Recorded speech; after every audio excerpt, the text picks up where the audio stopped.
नमस्कार दोस्तों। क्या आपने कभी सोचा है कि कुछ लोग जो कुछ साल पहले कुछ भी नहीं थे, जिनका अमीरी से दूर दूर तक कोई भी वास्ता नहीं था, लेकिन आज वो अमीर है, उनके पास बहुत सारा पैसा है और वो अपनी जिंदगी को बहुत ही अमीरी में जी रहे हैं। लेकिन ये चमत्कार कैसे हुआ? क्या किसी ने ये सोचा है? और उनकी तरह हम अमीर क्यों नहीं हैं? अगर ये सवाल आपको भी तंग करता है, आपको सोने नहीं देता है, तो आप तैयार हो जाइए, क्योंकि आज हम एक ऐसी ही किताब के बारे में बात करने जा रहे हैं जिसमें सभी सवालों के जवाब छिपे हुए हैं। हमारी आज की video think and grow rich किताब पर है, जिसको नेपोलियन हिल ने लिखा है। नेपोलियन हिल एक अमेरिकन लेखक हैं जिन्होंने नई सोच के मूवमेंट पर लिखा, और ये ऐसे पहले राइटर्स में से एक हैं जो मॉडर्न एरा की पर्सनल सक्सेस लिटरेचर लाए हैं। नेपोलियन हिल सफलता पर किताबें लिखने वाले महान लेखकों में से एक माने जाते हैं। थिंक एंड ग्रो रिच एक विश्व में सबसे ज्यादा बिकने वाली बुक्स में से एक है। थिंक एंड ग्रो रिच में नेपोलियन हिल अपने करियर को बढ़ाने की प्रक्रिया यानी प्रोसेस में पैसों की जरूरत और व्यक्तिगत संतुष्टि के लिए विचार और दिमाग की मनोवैज्ञानिक शक्ति यानी साइकोलॉजिकल पावर को डिस्कवर करते हैं। 1937 में पब्लिश हुई यह किताब अपने आप में सेल्फ हेल्प क्लासिक है। जैसा कि हम इस किताब के टाइटल में देखते हैं कि सोचो और अमीर बनो, ये किताब आपकी इनकम को कैसे बढ़ाए और अमीर कैसे बने इस बारे में नहीं है। इस किताब में लेखक की फिलॉसफी हमें मदद कर सकती है अपनी प्रोफेशनल लाइफ को सक्सेस पाने के लिए, अपनी मनचाही चीजों को पाने के लिए और सक्सेस को अपनी लाइफ में अट्रैक्ट करने के लिए। चलिए शुरू करते हैं। Think and grow rich. आप अपनी किस्मत के मास्टर और आत्मा के कैप्टन हैं। थिंक एंड ग्रो रिच एक मन की स्थिति है। रियलिटी में यह किताब एक्सप्लॉइट करती है आपके विचारों की शक्ति को अपनी मजबूत इच्छाओं को प्रकट करने के लिए और अपने उद्देश्य को खोजने के लिए। आपके निश्चित उद्देश्य को वास्तविकता में बदलना आसान नहीं है। अगर आपकी इच्छा स्ट्रांग है और आप दाव लगाना चाहते हैं तो आप जीतेंगे। लेखक एक फॉर्मूला को बताते हैं। आपकी इच्छाएं, आपके विचार, आपके प्लान और आपके बड़े कार्य आपको सफलता का रास्ता दिखाते हैं। आप कहां हैं और आप कहां पहुंचना चाहते हैं, इसके लिए लेखक बताते हैं कि कभी हार मत मानो। हार मानने की बजाय आप किसी की हेल्प ले सकते हैं। नए लोगों से जुड़ें जिससे आपको नए रास्ते मिलेंगे। नए तरीके अपनाएं अपनी नौकरी खोजने की स्किल्स को बेहतर बनाने के लिए और कई सारे रिसोर्सेस की मदद लें। नए लोगों को खोजिए जो आपको अपने गोल्स तक पहुंचने में मदद कर सकते हैं। चैप्टर 1 इच्छा। आप सबसे ऊपर अपनी कौन सी इच्छा को रखते हैं? एक पावरफुल डिजायर अपने लक्ष्य तक पहुंचने के लिए दो तरह के मोटिवेशन को यूज करती है। पुल मोटिवेशंस। आपके लक्ष्य का परिणाम इतना अनुकूल होगा कि वो आपको अपने लक्ष्य की तरफ अट्रैक्ट करेगा। Push motivations. अगर आपने एक्शन नहीं लिया, उसका नेगेटिव रिजल्ट आपको एक्शन करने के लिए पुश करेगा। लेखक इच्छा के 5 महत्वपूर्ण क्षेत्रों को दिखाता है। करियर, लीडिंग, मनी, फेलियर और अन्य लोगों की इच्छाएं। करियर, मुझे क्या मिलेगा, मैं कैसे ग्रो करूंगा। अहंकार से संबंधित चिंता जैसे टाइटल, वेतन, लाभ आदि। ये शिफ्ट होना चाहिए कंपनी और पोजीशन के अंदर ग्रोथ अपॉर्चुनिटीज के लिए। लीडिंग। आपको लीड करने के लिए पहले से ही एक लीडर को फॉलो करना होगा और उनसे सीखना होगा। आपके करियर को कैसे प्रभावित करेंगे? अगर आप किसी के लर्नर बन जाएं जो उस फील्ड के टॉप पर हो जिसकी आप तारीफ करते हैं। मनी। लेखक कुछ स्टेप्स की सीरीज सजेस्ट करते हैं उन इच्छाओं को जो पैसे पर आधारित होती हैं। कितना पैसा और किस तरह की नौकरी चाहिए ये निश्चित करिए। जाने कि आप जितने पैसे चाहते हैं उसके लिए आप क्या रिटर्न में दे सकते हैं। आप जो पैसे की इच्छा करते हैं उसे पाने के लिए एक निश्चित तारीख को तय करें। एक बार अपनी इच्छा को शुरू करने और उसको पूरा करने के लिए निश्चित प्लान बनाएं। दिन में 2 बार लिखे स्टेटमेंट को बोलकर पढ़िए। फेलियर। बिना किसी इमोशनल अटैचमेंट से अपनी हार से हुई सीख को समझिए और डिस्कवर कीजिए कि ऐसा क्यों हुआ। ऊंचाइयों को पाने के लिए अपनी हार को अपॉर्चुनिटी मानकर इस्तेमाल करिए। दूसरों की इच्छाएं।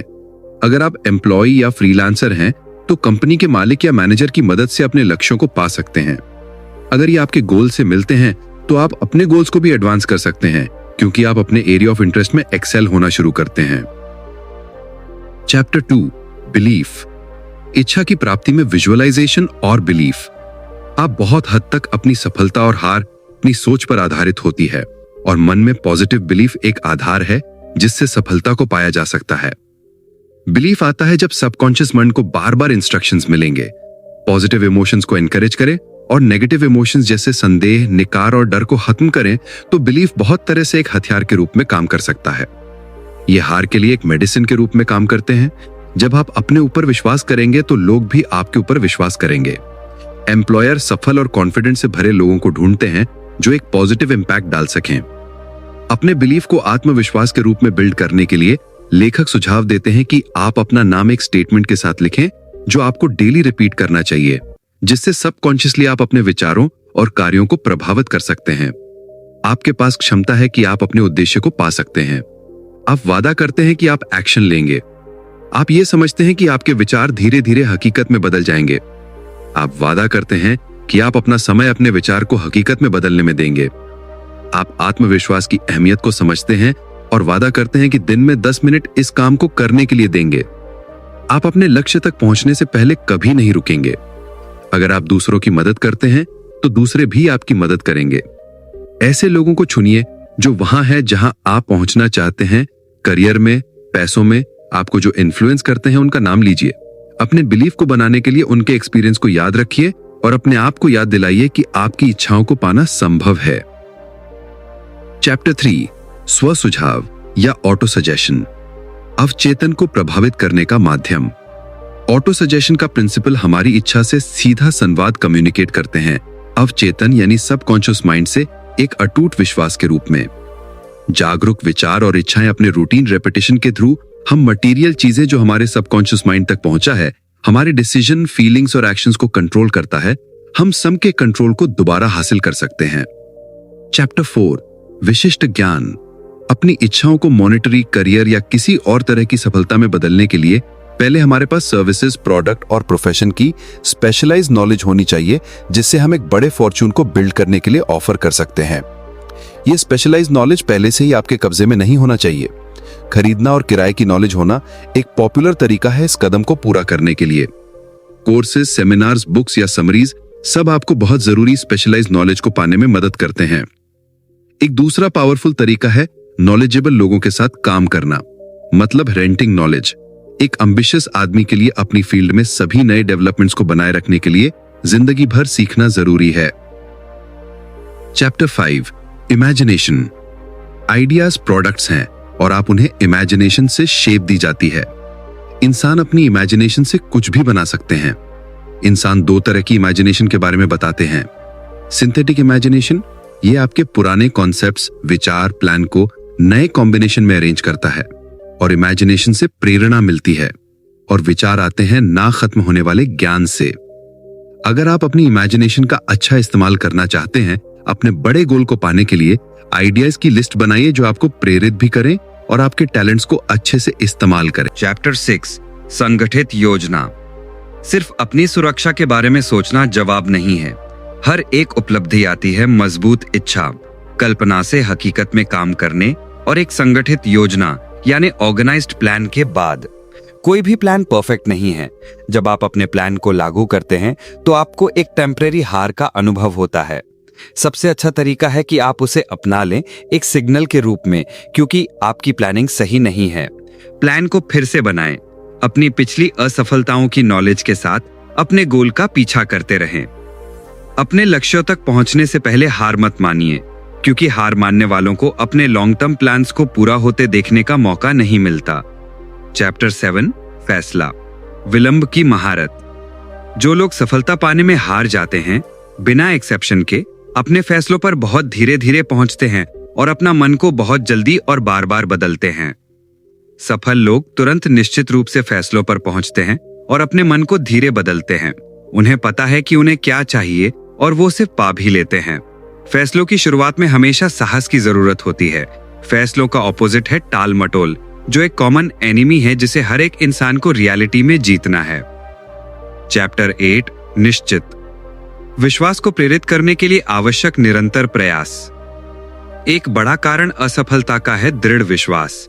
इसे जीता जा सकता है, पर यह निर्भर करता है पूरी तरह आपकी इच्छा पर। कमजोर इच्छा कमजोर परिणाम लाती है। दृढ़ता का आधार पावर ऑफ विल है और यह और भी दूसरे कारणों से प्रभावित इन्फ्लुएंस्ड होती है, जैसे कि पहले कई कारणों में आप में कोई कमी है जो आपकी दृढ़ता में रुकावट है। इसके विपरीत दृढ़ता की कमी कुछ लक्षणों को विकसित करती है। टालमटोल करना, इंटरेस्ट में कमी होना, असमंजस, आत्मसंतुष्टि, उदासीनता, डिजायर का समाप्त होना, हार मानने की इच्छा, संगठित योजनाओं की कमी, करने के बजाय काम ना करना, शॉर्टकट्स को ढूंढना, आलोचना का डर हो तो कोई अपनी दृढ़ता को कैसे विकसित करे। लेखक 4 स्टेप्स में सुझाव देते हैं। पहला, एक निश्चित लक्ष्य को विकसित करें जिसके पीछे एक गंभीर इच्छा होनी चाहिए। दूसरा, एक निश्चित योजना को बनाएं जो निरंतर कार्रवाई को एक्सप्रेस करता है। तीसरा, सभी नकारात्मक और हतोत्साहित करने वाले प्रभावों को दूर रखें। और चौथा, उन लोगों के लिए जवाबदेह यानी अकाउंटेबल हों जो आपको अपने प्लान और उद्देश्य को फॉलो करने के लिए प्रोत्साहित करेंगे। चैप्टर 9, मास्टरमाइंड की शक्ति। आप मास्टरमाइंड तब हैं जब आपके पास लोगों की टीम है जिनके काम आपके प्लान को चलाना और आपकी सफलता में मदद करना है। आपकी टीम में कौन होगा और आने वाले 30 दिनों में यह आप कैसे बनाएंगे। मास्टरमाइंड की शक्ति के बिना कोई भी महान व्यक्ति सफलता को नहीं पा सकता। मास्टरमाइंड का लक्ष्य होता है निश्चित प्लान के साथ नॉलेज को पावर में कन्वर्ट करें और फिर प्लान्स को एक्शन में बदलें। चैप्टर 10, अवचेतन मन। इंसान की नीयत और कभी ना खत्म होने वाली बुद्धि का एक मेल है अवचेतन मन। अवचेतन मन एक माध्यम के रूप में काम आता है आपकी इच्छाओं और उनके भौतिक और मौद्रिक चीजों में बदलने में। आपका नजरअंदाज का रिजल्ट होगा कि जो विचार आप तक पहुंचेंगे वो खत्म हो जाएंगे अगर आप अपनी ख्वाहिशों को प्लांट करने में फेल रहे। सबकॉन्शियस माइंड पर नियंत्रण पाने के लिए 7 बड़े सकारात्मक भावों को अप्लाई करें और अपने फायदे के लिए इस्तेमाल करने की आदत डाल लें।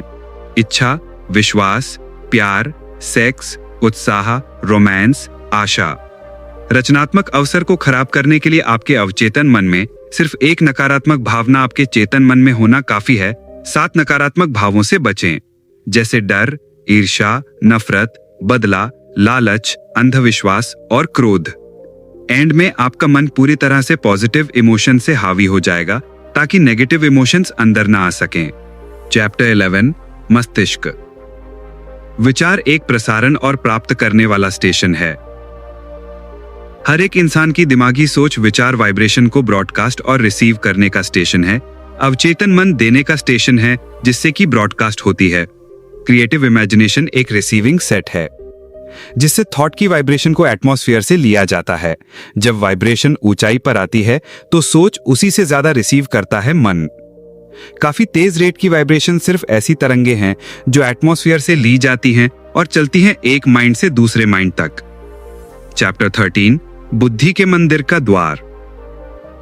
छठी इंद्रिय का ज्ञान, ध्यान और अपने अंदर से मन के विकास से आती है।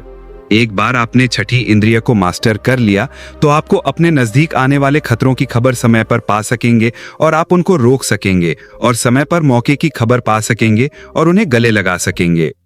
चैप्टर 14, छठी इंद्रिय यानी सिक्स्थ सेंस। जब आपका मन शंकित और डरा होता है तो छठी इंद्रिय कभी काम नहीं करती। ये सब आपस में संबंधित यानी रिलेट करते हैं। इससे शंका पैदा होती है और जिसका अंतिम परिणाम होता है डर। 6 अति संवेदनशीलता, गरीबी, आलोचना, खराब स्वास्थ्य, प्यार की कमी, बुढ़ापा, मृत्यु। जबकि नकारात्मक प्रभाव का प्रदर्शन 7वां एनिमी है। अपने आप को इस शत्रु से बचाने के लिए आप भी वैसा करिए जैसे और लोग धन इकट्ठा करते हैं। आप ऐसे लोगों की कंपनी ढूंढिए जो आपको सकारात्मक सोचने और काम करने में मुख्य प्रभाव डालते हैं। अपने विचारों पर नियंत्रण करने के लिए अपनी इच्छा शक्ति का यूज करिए और अपने अवचेतन मन को प्रभावित करिए। डर एक स्टेट ऑफ माइंड है। यह नियंत्रण और दिशा पर निर्भर करता है। इस ज्ञान को अपने फायदे के रूप में यूज करिए। यह किताब बताती है विचार की शक्ति को मजबूत इच्छाएं और निश्चित उद्देश्य को हकीकत में बदलने के लिए। विश्वास एक गोंद है जो सबको साथ जोड़कर रखती है। हर एक उपलब्धि शुरू होती है प्रबल इच्छा से, संगठित योजना के बाद कल्पना से वास्तविकता में काम आती है। सफल व्यक्ति निश्चित निर्णय पर जल्दी पहुंचते हैं और अपने मन को धीरे बदलते हैं। हार का एक बड़ा कारण है दृढ़ता की कमी। आपको परसिस्टेंस की मदद चाहिए बड़ी ताकत और सफलता को पाने के लिए। डर एक स्टेट ऑफ माइंड है। यह नियंत्रण और दिशा पर निर्भर करता है। दोस्तों, आपको ये बुक समरी कैसी लगी हमें कमेंट करें और चैनल को सब्सक्राइब जरूर करें ताकि आने वाली सभी वीडियोस आपको मिले सबसे पहले। मिलते हैं अगले एक और धमाकेदार वीडियो में।